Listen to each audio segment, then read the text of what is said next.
नमस्कार, आप देख रहे हैं द भारत खबर। मैं हूं आपके साथ परवेश। शुरुआत करते हैं दिल्ली की 10 बड़ी खबरों की, लेकिन उससे पहले एक छोटी सी अपील है आपसे।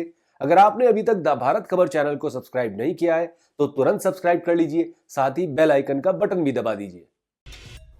राजधानी दिल्ली में मुख्यमंत्री बनाम उपराज्यपाल के मामले में सुप्रीम कोर्ट ने गुरुवार को बड़ा फैसला सुनाया।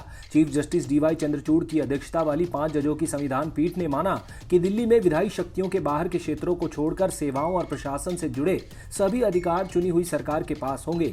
हालांकि पुलिस, पब्लिक ऑर्डर और लैंड का अधिकार केंद्र के पास ही रहेगा।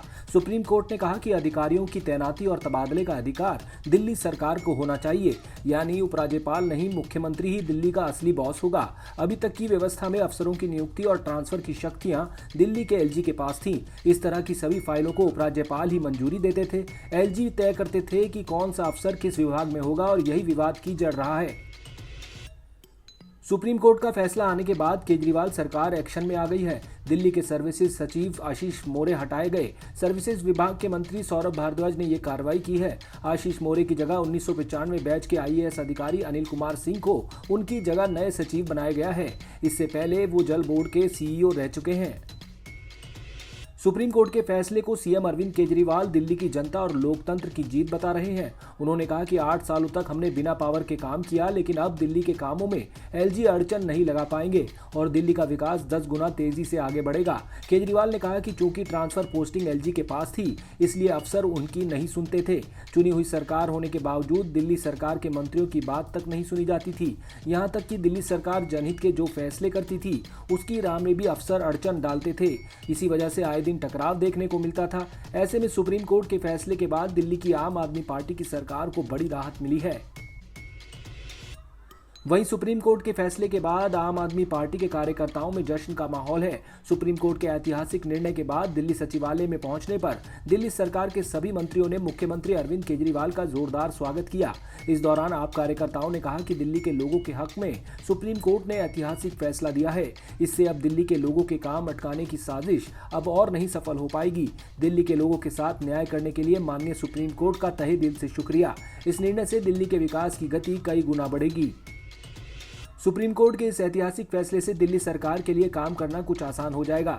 अब तक दिल्ली सरकार का आरोप रहा है कि अफसर उसके निर्देशों का पालन नहीं करते, यहां तक कि कई मामलों में बुलाने के बावजूद बैठक में नहीं आते। अब अफसरों को न सिर्फ ऐसी बैठकों में मौजूद रहना होगा, बल्कि निर्देशों का भी पालन करना होगा।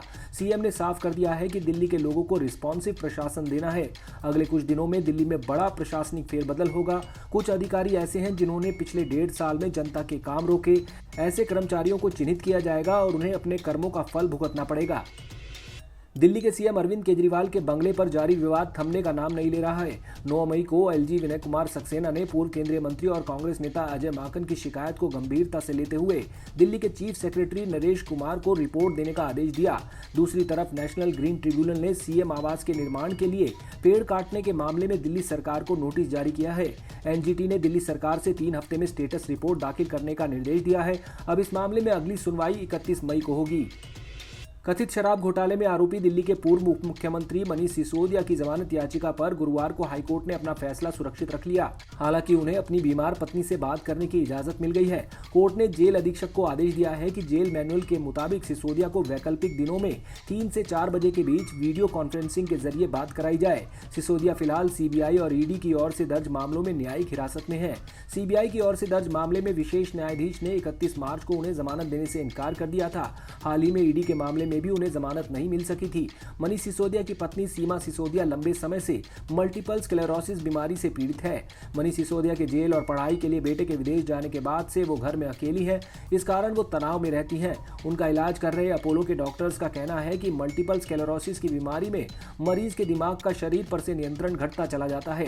वर्तमान में इनमें भी ऐसे ही लक्षण दिख रहे हैं। इस बीमारी के चलते उनके शरीर की आधी कार्य क्षमता प्रभावित है। इसके चलते उनको चलने या बैठने में काफी परेशानी हो रही है। दिल्ली में पेट्रोल की बजाय सिर्फ ई बाइक टैक्सी चलेंगी। मुख्यमंत्री अरविंद केजरीवाल ने ऑनलाइन कैबिनेट सेवाएं देने वाली कंपनियों और आपूर्ति सेवा प्रदाताओं के नियमन के लिए मोटर वाहन एग्रीगेटर योजना 2023 को मंजूरी दे दी है। इसमें सिर्फ ई बाइक को ही टैक्सी के रूप में चलाने की बात कही गई है। रेंट ए बाइक योजना में भी इलेक्ट्रिक दोपहिया वाहन चलेंगे। ये कमर्शियल कैटेगरी में रजिस्टर्ड होंगे।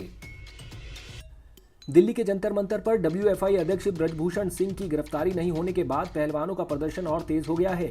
दिल्ली पुलिस ने बयान जारी कर कहा है कि नाबालिग महिला पहलवान ने मजिस्ट्रेट के सामने बयान दर्ज कराए हैं। सीआरपीसी 164 के तहत बयान दर्ज किए गए। डब्ल्यूएफआई अध्यक्ष ब्रजभूषण सिंह पर यौन उत्पीड़न का आरोप लगा है। ब्रजभूषण शरण सिंह के खिलाफ दिल्ली पुलिस ने कनॉट प्लेस थाने में 2 एफआईआर दर्ज की थी। पुलिस ने नाबालिग रेसलर से यौन शोषण के मामले में ब्रजभूषण पर पॉक्सो एक्ट के तहत मामला दर्ज किया था, तो वहीं अन्य 6 महिला पहलवानों के आरोपों पर दूसरी एफआईआर दर्ज की गई थी। दिल्ली पुलिस आरोपों की जांच कर रही है। इससे पहले सुप्रीम कोर्ट में मामले की सुनवाई के दौरान पुलिस ने डब्ल्यूएफआई अध्यक्ष के खिलाफ केस दर्ज करने पर सहमति जताई थी। 21 अप्रैल को एक नाबालिग समेत 7 महिला रेसलर्स ने ब्रजभूषण के खिलाफ यौन शोषण की शिकायत की थी। केस न दर्ज होने पर रेसलर्स ने सुप्रीम कोर्ट में याचिका दाखिल की। 23 अप्रैल से बजरंग पूनिया, विनेश फोगाट और साक्षी मलिक समेत कई दिग्गज रेसलर्स प्रदर्शन कर रहे हैं। पहलवानों का कहना है कि जब तक ब्रजभूषण सिंह की गिरफ्तारी नहीं होगी तब तक जंतर मंतर पर प्रदर्शन होता रहेगा। राजधानी में लावारिस कुत्तों की समस्या का समाधान निकालने के लिए कॉन्स्टिट्यूशनल क्लब में पूर्व केंद्रीय मंत्री विजय गोयल की तरफ से बुलाई गई बैठक में शाम जमकर घमासान हुआ। आयोजन स्थल पर पशु प्रेमियों के एक समूह की महिला ने माइक छीनकर बोलने की कोशिश की। इसका विरोध करने पर दोनों तरफ से कहासुनी शुरू हो गई।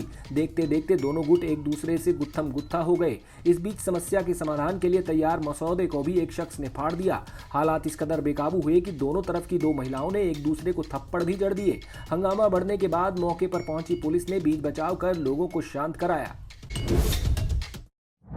आप देख रहे थे दिल्ली की 10 बड़ी खबरें। अगर आपको हमारी ये खबरें पसंद आई तो लाइक कीजिए, कमेंट कीजिए और इसे अपने दोस्तों के साथ व्हाट्सएप पर शेयर कीजिए। नमस्कार।